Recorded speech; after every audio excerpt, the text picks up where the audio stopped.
Shalom, giving all praises unto Yahweh, Bashem, Yahushai, Bashem, Kakadash, and Barakat Yahweh, Barakat Yahushai.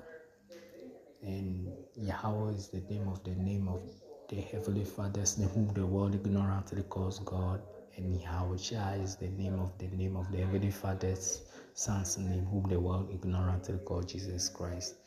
And giving double honors unto the apostles and elders of great millstone taught me this truth.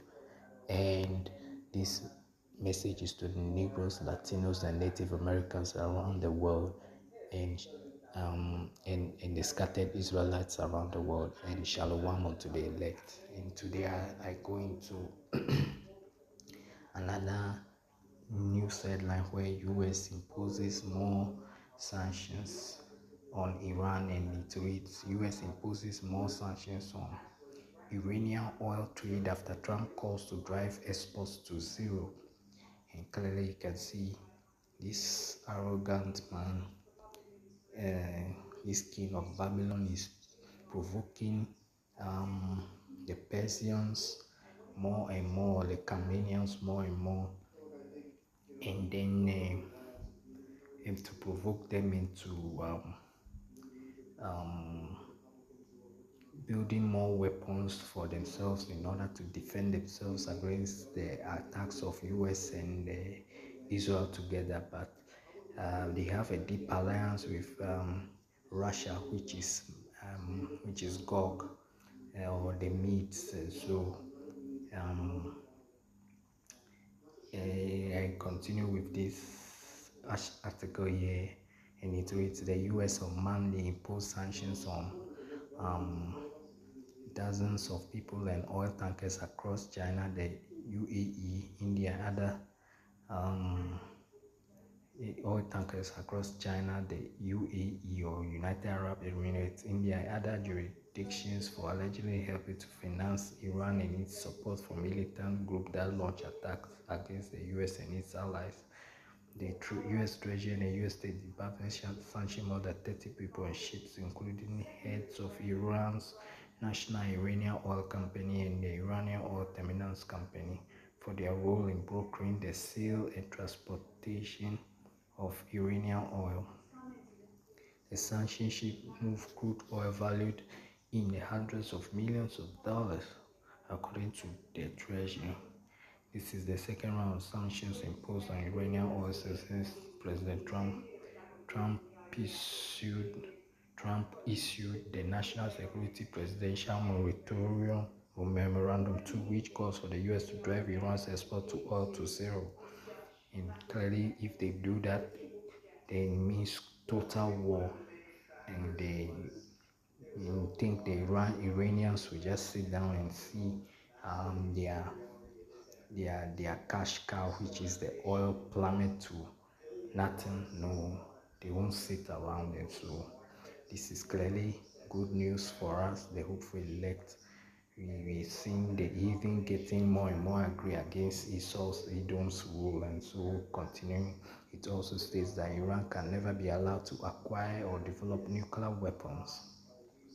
At the time of the memo signing in February, Trump said from the Oval Office that hopefully we are not going to have to use it very much. We will see whether or not we can arrange or work out a deal with Iran, the president said. We don't want to be rough on Iran. We don't want to be rough on any more Trump, but they just can't have a nuclear bomb.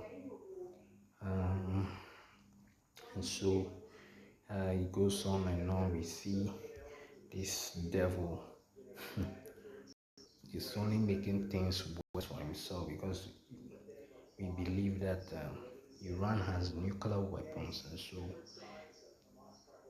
if the Americans try to go to war against them, who knows, their backs might be pushed against the wall, and I don't think that time of using nuclear weapons will come, but they have other very sophisticated missile systems like the hypersonic missiles, which they have in possession, and the America is this rumor that they are now developing there, so they might be in for a rude awakening, because Russia we know is the one helping Iran to possess these hypersonic missiles, because we know Russia already has the best in the world. And then so I continue with this chapter about that 1 verses 2. Behold, I have made thee small among the heathen, thou art greatly despised. Exactly, because with these proud actions of Trump, just setting sanctions here and there, left and right, it's making the other nations extremely angry, because China, India, and whatever, they get very good discounts of oil from Iran, and so just sanctioning them like that, they too wouldn't like it at all, and Iran as well. And I go into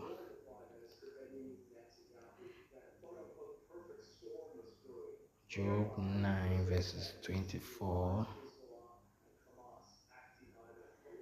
The earth is given into the hand of the wicked. He covereth the faces of the judges thereof. If not, where and who is he?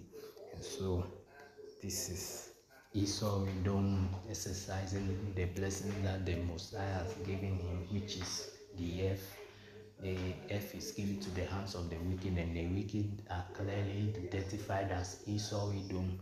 And so this is them exercising their sanctions against whichever country they want, and now Iran is the latest victim.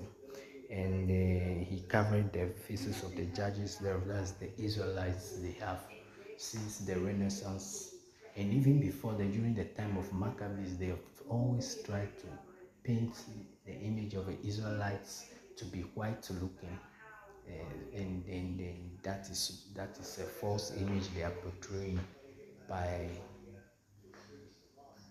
portraying themselves as they portraying the true image of the Israelites as white, but the true images of the Israelites are black people, and this is what it means that cover the faces of the judges. If not, where and who is it? If Esau is not the wicked, then who then is the so-called white man? If it's not the wicked, then I don't know what else. If you don't believe it, well, then that's that for you. And I go into Proverbs 29 verses 2.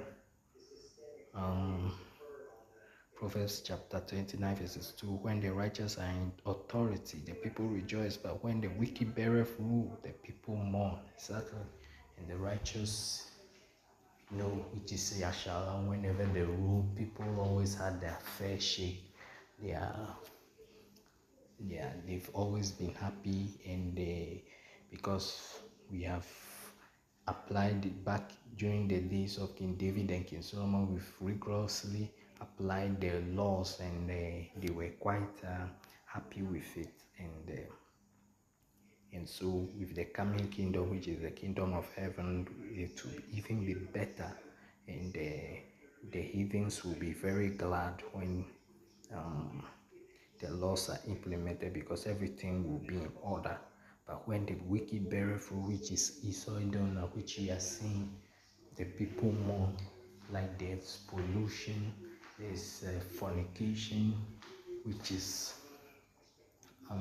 this bad the precedents of these gay rights people, transgenderism, and whatnot. And they are going about polluting the land and the lands and the seas, to the extent that even the whales are starting to beach themselves on the land, because they prefer the land, because there's something in the ocean that's making them go crazy. So that's why they keep on beaching themselves. Even the creatures, the animals themselves, they are mourning.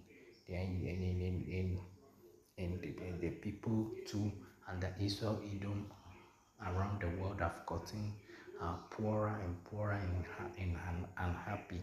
And this is exactly what's happening to Iran. By sanctioning them, their people have been living